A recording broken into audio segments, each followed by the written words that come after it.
Halos isang taon pa bago mag-eleksyon pero ngayon pa lang, may ilang grupo nang pumoporma. At isa na riyan, ang party list group na ang Ladlad na inilunsad para magkaroon ng kinatawan ang mga nagladlad na.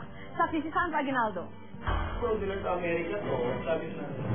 Amoy eleksyon na, kaya naman puspusan ang paghahanda ng grupong ang Ladlad na magpaparehistro sa COMELEC bilang party list ng mga bakla at lesbiana. Pangunahing plataporma ng grupo ang matanggal ang discrimination sa mga bakla at lesbiana sa trabaho. We're not fighting for special rights, but human rights. Si James, isang transsexual, ay may master's degree pa sa Ateneo, pero hindi tinanggap ng kumpanyang ina-applyan niya. Sabi lang niya, hindi ka namin pwedeng tanggapin dito dahil bakla ka.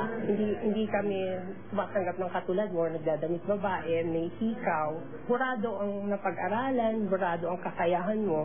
Ang mas masakit, minsan mismong pamilya pa raw nila ang humuhusga sa kanila. Yung mga oppression naman against lesbians at yung very worst case, pinaparape ng mga tatay kasi sinasabi nila na alam mo, yun lang yung kailangan mo para gumaling ka.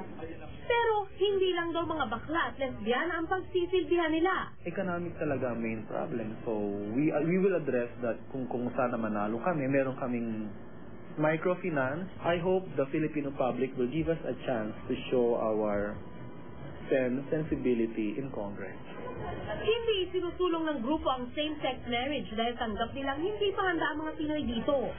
Sa pagkaya ng ang Ladlad, umaabot sa 4.3 million ang bakla at lesbiana sa Pilipinas. Kasama na dito yung mga closet o hindi umaamin.